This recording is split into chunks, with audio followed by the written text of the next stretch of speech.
What's going on in Biloxi right now in June 2024 is Mary Mahoney's old French house restaurant has been charged and convicted with felony fraud and misbranding over 29 tons of seafood over the course of the last 15 years. Mary Mahoney's is one of the oldest restaurants in Biloxi, and the Mahoney family has been here since the dawn of white people living on the Gulf Coast. They are a fine dining restaurant whose menu centers around Gulf seafood, the fruits of the labors of Gulf Coast fishermen. But since as early as 2002, the federal record now shows they've been selling fish frozen and imported from India, Africa, and South America. The fish they're selling aren't even the same species as the fish on the menu, sold at premium market prices. Since Mary Mahoney's makes all their money off of the reputation of Gulf seafood and of Gulf fishermen who are constantly working against every kind of fucked up economic and environmental disaster, many people believe the least they could fucking do is buy their fish. My mother, for one, the daughter of a fisherman and a shrimper, is spitting mad. Fuck them, she says. But I asked her, how is Eileen Mahoney behaving lately? I mean, like socially. My mom said she's been behaving like a fucking coward. He's not scraping very low, is he?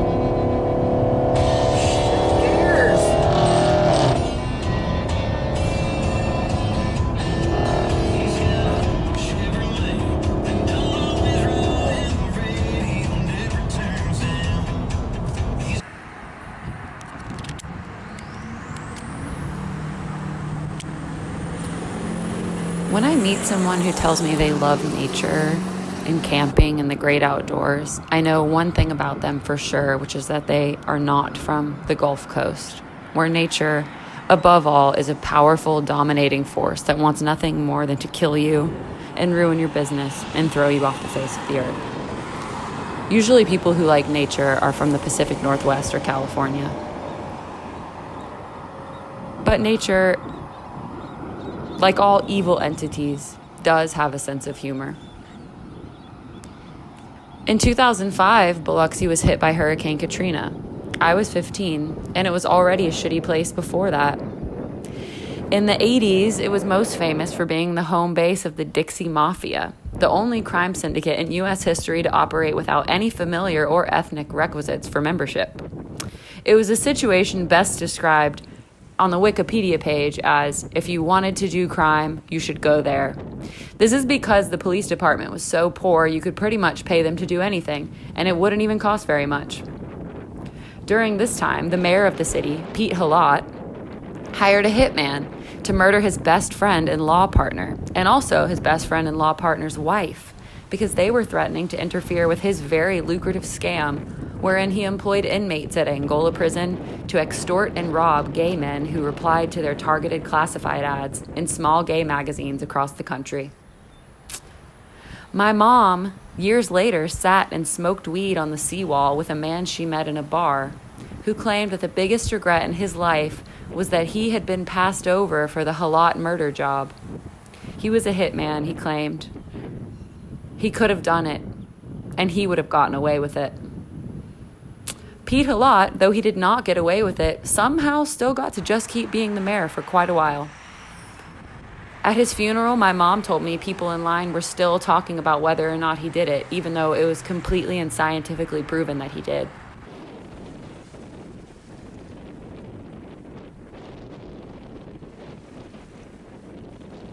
I was sort of obsessed with all these murders, and one day wanted to go visit all of the places where all the different Dixie Mafia members worked.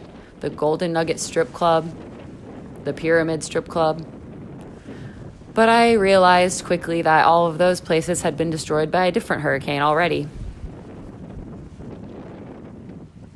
Now, in 2024, my mom lives in a concrete house near the beach, which she got because the property became so cheap after the hurricane, because nobody wanted to live near the beach anymore.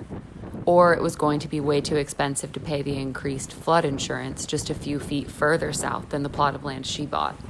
She was very strategic. The house is made of concrete so that it can flood every year if it needs to without rotting. Everyone who was there at the time of Hurricane Katrina is haunted by the smell of rotting insulation. If you open the doors of her house at night, the collective sound of the bugs and whatever else is in the grass and trees sounds kind of like human screaming. In one season of the year, every single year, and I forget which one, there's an epidemic of dead frogs in the house. The frogs get into the house, and because compared to the outside, where it is essentially hot fog all year round, the house is too dry, so the frogs die of dehydration really quickly. You find their desiccated bodies everywhere. My mom uses a butter knife to scrape off the dead frogs that are dried up and stuck in the door frames. Because I am about 6 inches taller than my mom, sometimes she makes me use the butter knife to scrape the dead frogs from the top of the door frames and the windows. Once, she told me she discovered in the corner of her house a mystical sight. What was it? It was 1,000 swirling termites and 1 dead frog. The backdrop of all of this is her 2 greasy Yorkies who shriek and scream interminably.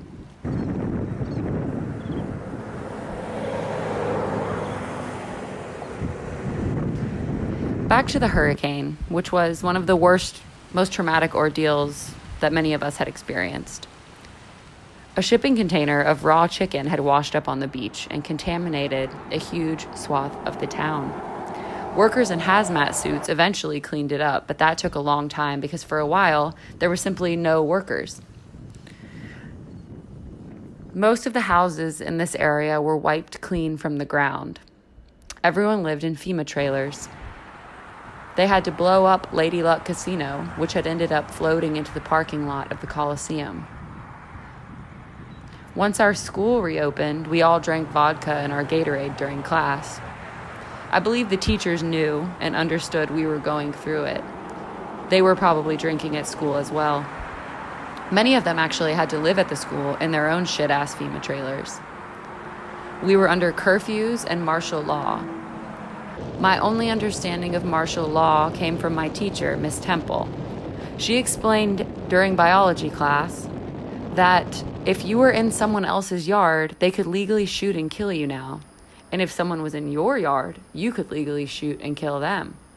She explained you should never brandish a gun unless you're going to use it. You shouldn't use it to threaten someone. If you take it out, you have to use it. This is something we discussed somehow all the time in our first period anatomy and physiology class. We had West Nile, flesh-eating bacteria in the water, and a massive wave of staph infection, but no hospitals except for the converted football stadium. I had staph infection on my knee, and it was the most painful thing I've ever experienced. At one point, I stabbed the staph infection wound with a Capri Sun straw in a hotel bathroom and let the pus come out. And that was one of the most relieving physical sensations I've ever experienced. Oh, real quick, this is the Frank Gehry designed George Orr Museum. That is one of the ugliest buildings I've ever seen in my life. I think that they got him to do it because they felt bad for us because of the hurricane.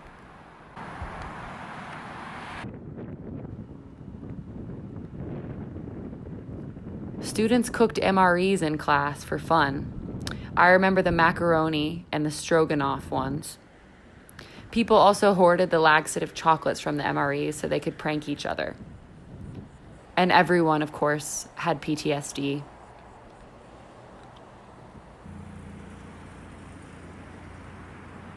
Almost everyone I knew had either a drinking or a drug problem or both, and most of the boys I knew, I think because of how we mature at different ages, developed anger problems, whereas the girls just started crying all the time.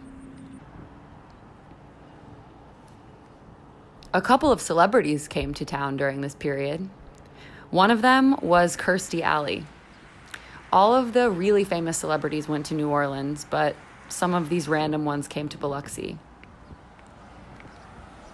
So Kirstie Alley went to the small house my friend Brandy's family was relocated to in the north part of Gulfport.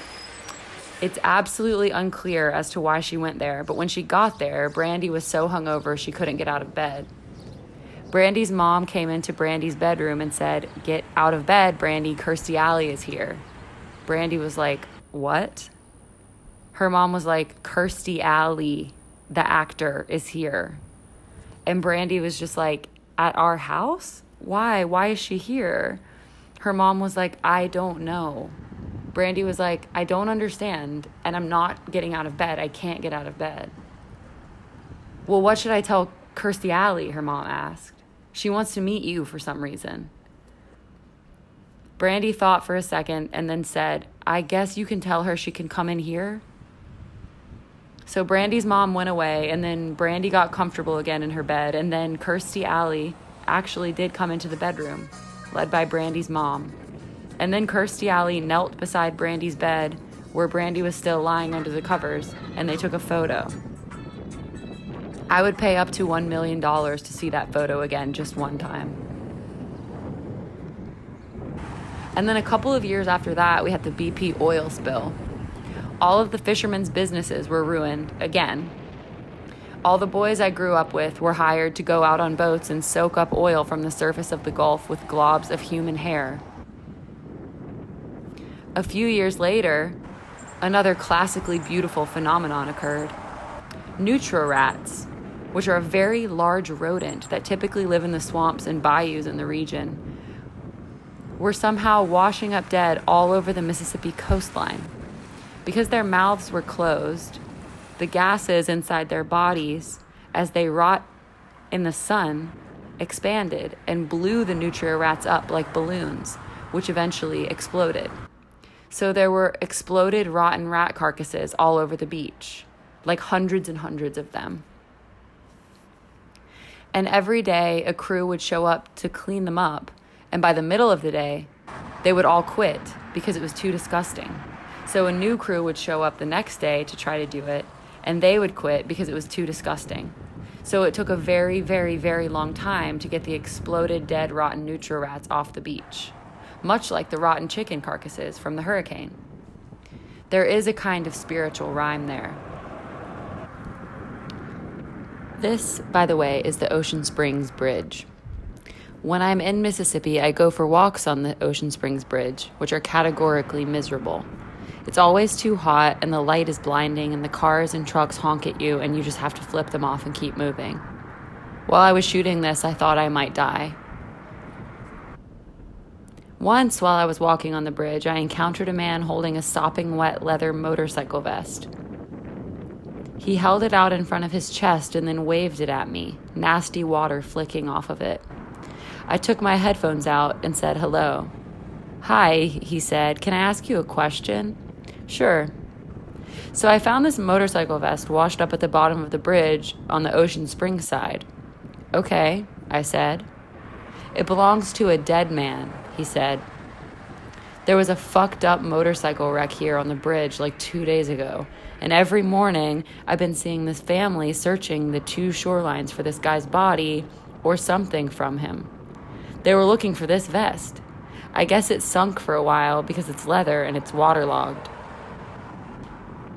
I didn't ask the guy any questions, but found it really hard to believe that there was a motorcycle wreck wherein the motorcycle rider's body had flown off the bridge and then disappeared in the water. But I was still listening, because anything is possible in hell. "That's really sad," I said, "but what's the question?" "Oh, do you think I should bring it to the woman who was looking for it? She works at the Steak and Shake in Harrah's." "Oh, yeah, I guess so," I said. "But it's soaking wet," he said. "Yeah, I guess you could try to dry it first." He said, "Well, it seems wrong to wait since they were looking so hard for it. I should just bring it to her. But I don't know if they'll let me carry this dripping vest through the casino." "Yeah, I really don't know," I said. "What should I do?" he asked. "I think you should take it to the woman at Steak and Shake." "Okay," he said. "You're going that way. I'll walk with you." I couldn't really say no, so we walked together to Harrah's. He told me he's a motorcycle man too, which is why he felt so called to do something. He went into the Harrah's parking garage and I said goodbye. People have been putting locks on the bridge since they rebuilt it after the hurricane. I know they got the idea from a bridge in Paris. I don't know why, but it pisses me off so bad that they do that here.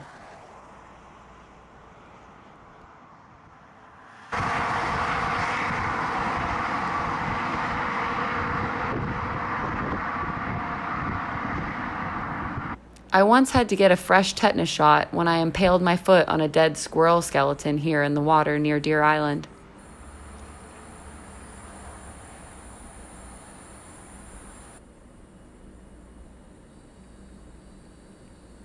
The fish that was flopping around in the puddle, just so you know, I saved that fish's life by throwing it back into the water after I filmed it dying for a while.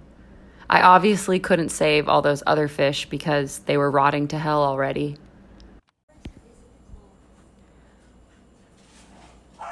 My mom's neighbor, who she hates, recently installed a TV outside her house, which she watches every single night out there on the porch. It's so close to my mom's kitchen and so loud that you can actually just watch whatever they're watching. And when I say can, what I mean is you have to, and you are tormented by whatever they're watching if you're in the kitchen. I'm not even sure what I'm writing yet, so... Look at her mouth. She is. And she wears like super dowdy clothes. Now that's pretty, not dowdy. That's what Dimitri said one time. She needs a pair, he said, she needs to spiff it up. I said, yeah, she needs a pair of skinny jeans. He started laughing. Last time I was here, the thing happening was that somebody had gone on a killing spree, starting at one of the motels on the beach. The time before that, somebody else had gone on a killing spree and killed a cop and then herself. And the time before that, it was just that the new aquarium they built cost $30 to get into, and everyone in town was pissed off because the fish were too small. I don't have any friends here anymore. I don't really talk to anyone I grew up with, and I don't want to. Even my best friends, the ones who ran from the cops with me and hid in the rotten abandoned houses with me and jumped in the bayou with me to get away from the police dogs. I read once in a novel by Natalia Ginsburg the perfect articulation of my feeling about this place and those people. The character in a letter describes the combination of repulsion and nostalgia he feels for the people he grew up with, and which makes him so confused and overwhelmed he simply cannot return to Milan at all, not even for a second. 15 minutes. I kind of feel the same way, but I do keep coming here, and every time I leave, I can't wait to come back.